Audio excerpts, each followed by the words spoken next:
Welcome back to the Bible in Small Steps, and I'm Jill from the North Woods, where we're going through the Bible one small story at a time. So we spent the chapter with the two beasts and a counterfeit trinity of dragon, beast, and false prophet. And the mark demanded of everybody, small and great, that they couldn't do anything without this mark. And in chapter 14 is where Revelation finally lets us breathe a little bit. We go back to the 144,000 we met way back in chapter 7, standing this time with the Lamb himself on Mount Zion. And we watch these three angels fly across the sky with the last message before the final harvest of earth. You know what the final harvest is, we'll talk about it. So this chapter moves fast and through several distinct scenes.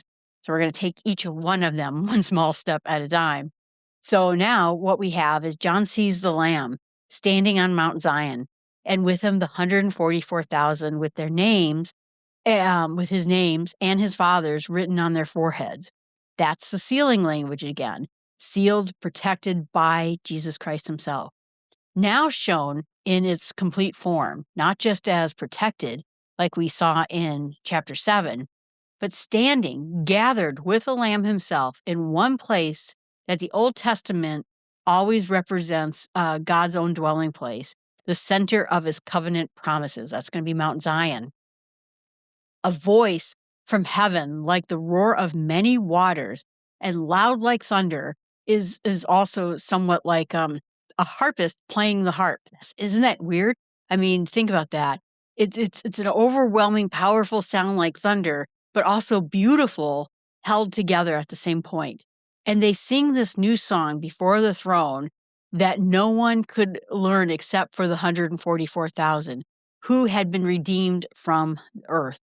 Verse 4 describes them as those who have not defiled themselves with women and are virgins. And so the language itself, I listened to a lot of different people and read a lot of commentaries about it. Are they actual virgins? Is that the idea? But the idea is actual spiritual purity, undivided loyalty towards Christ. And it's not a literal, I think, marriage status, but the idea is that there's all these, at these end times, or perversions in the world, things that, are trying to taunt people away, whether it's sexually, whether it's pridefulness, it's anything. All these things that are idols on this earth tried to drag people away, and they stayed pure. And they stayed loyal to Christ all the time. And so I think it's consistent where we've seen, and we will see, about sexual purity also used as a metaphor for covenant loyalty as well, like Israel's idolatry or Israel staying pure. The idea is given in prophets. We'll see them when we get to the prophets. But they follow the Lamb wherever he goes, and no lie was found in their mouths. And they're blameless. They're not sinless, but they're not deserving what they get, not by their own efforts. And so the Lamb himself redeemed them as the first fruits of God. And then we have an angel flying overhead, and it carries the eternal gospel of to proclaim those who dwell on earth, every nation, every tribe, every language, every people. And that fourfold phrase again, we've seen it before in chapter 5, 7, 10, 11, and 13. The gospel here is not limited. It's not partial. It goes out to everyone, everywhere. And the message, fear God and give him glory, because the hour of judgment has come, and the worship of him who has made heaven and earth, the seas and the springs of water.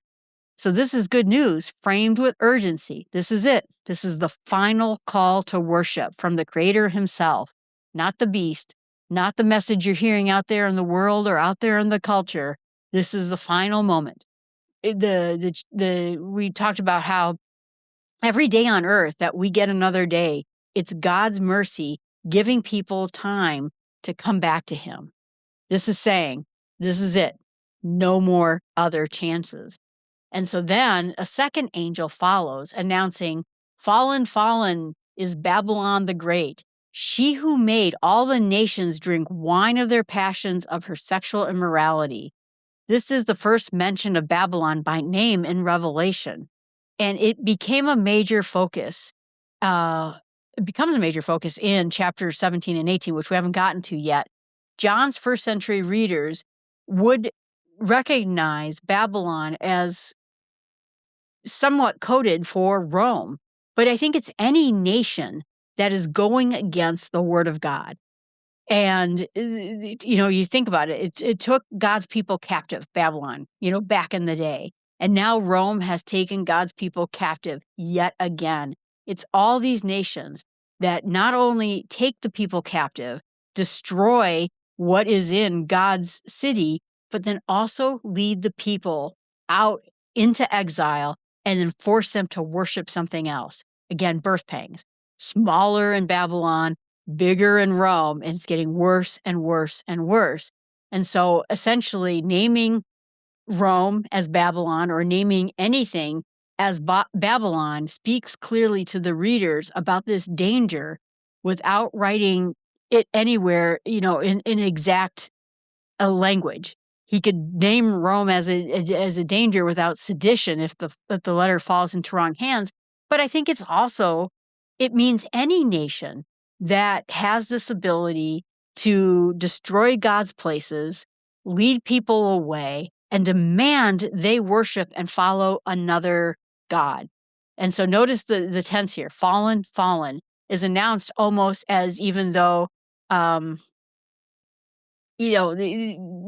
looking past, I guess, Rome's power entirely.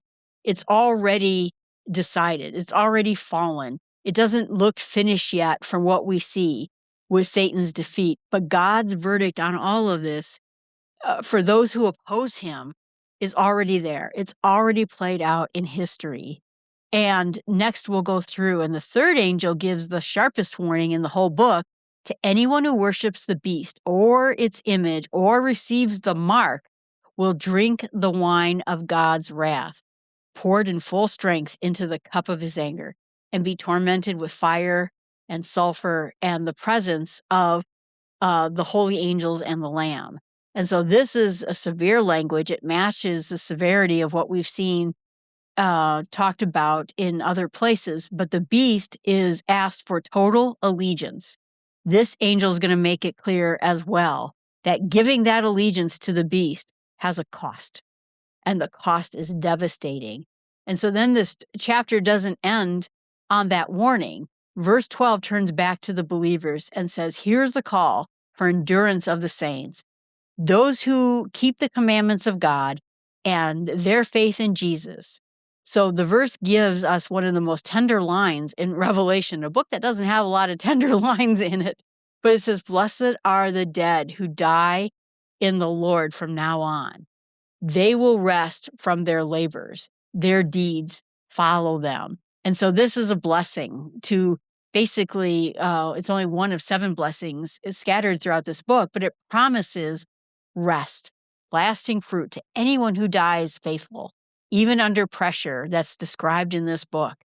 Just spent 2 hours describing all the pressures that are going to be there, and the people have to endure and stand firm in this. And so this pairing is really interesting because it's the same chapter that describes God's fiercest judgment against those who worship the beast, get the mark of the devil on them. But the people who stay true, they held together deliberately, the same way that the book points to those people as persecuted. It's in the end times, they're going to eternal fire. It's giving comfort to the other people side by side. Do it. If you do this, this is what's going to happen. And if you go the other direction, this is what's going to happen. So it's standing alone. It's them in comparison. So now John sees one like the Son of Man seated on a cloud with a golden crown on his head and a sharp sickle in his hand. And that language stands from Daniel 7, where it says, one like the Son of Man comes from the cloud and given everlasting dominion.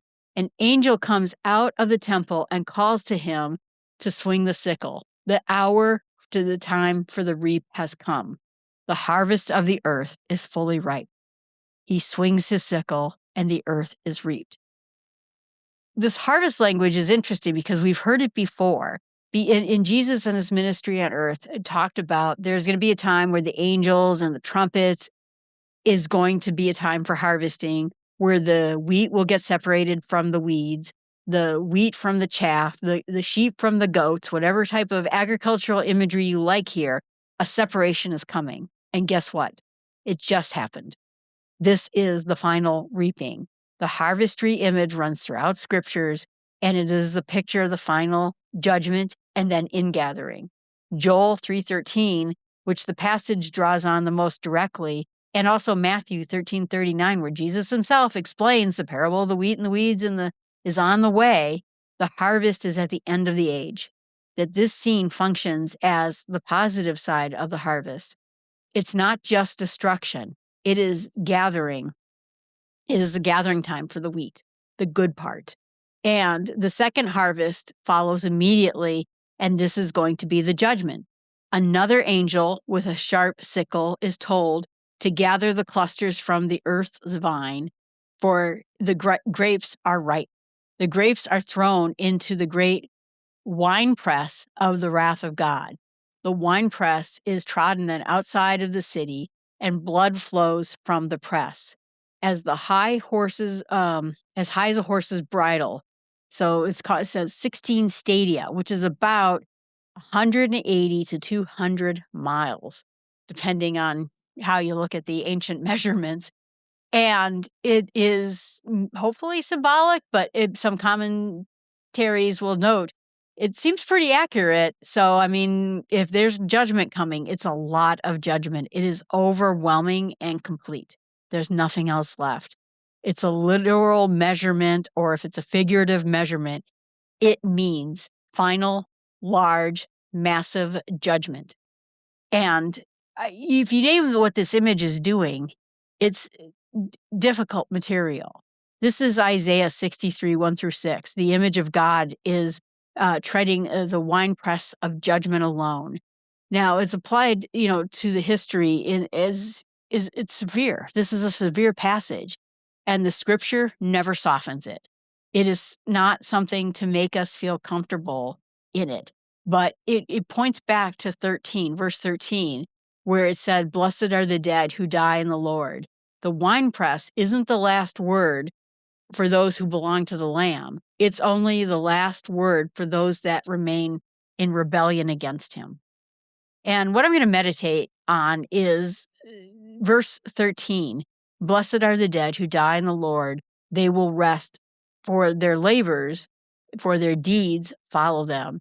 And if you're carrying, I think, weariness, if you feel like the work you've done for God is going nowhere, if you're under some kind of grief because of unseen work that never seems to produce anything with it, this passage tells you that nothing disappears. It follows you. Ask yourself, what labors of faithfulness have you been doing quietly, that you've been trying to make something of it, and assume that no one really notices? I tell you that it can feel like that. It honestly can feel this way, that when you make a Bible podcast and you put it out there, sometimes it feels very unnoticed, but you hope that people will see it and come back to God. And you let this verse remind you, I guess, of the things that even if you don't see them on this time, you will see them. And then I want to thank the Lord for his promise. Our labors are never wasted. And even when there's places where no one else has seen it, a bit of faithfulness feels small and unremarkable, but God sees it all the time. And I'm thankful for God that he promises, no matter how visible my work is on earth, it is visible to him. And so that keeps us all faithful in ordinary, unseen walks that we have on this earth.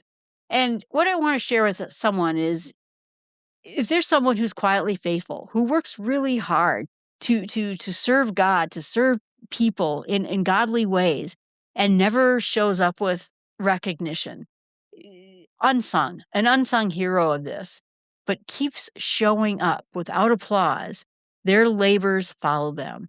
and is not unseen by God. God sees everybody's work. All right, everyone, thanks so much. Appreciate you being out there. This Lamb on the Mount is the eternal gospel going out to every nation. And Babylon falls already is announced before it visibly happening. It's a blessing to those who die faithfully, and that there's two harvests, a gathering that one is judgment, but then the other is about comfort and being brought back to God as the harvest is here. The chapter holds fear and comfort together tightly. And next time we're going to move on into the seven bowls, which is different than the trumpets. And it's the last and most severe wave of judgment that we've seen before the fall of Babylon itself is finally described in full. If chapter 13 gives you a hope of promise and makes you understand that deeds follow you, I hope that lands with you today. You can put comments here in the chat channel, and you can email me at northwoodsjill@fastmail.com. That is my new email address, and you can find it on my website at the bottom, jillfromthenorthwoods.com. Thanks so much. See you next time.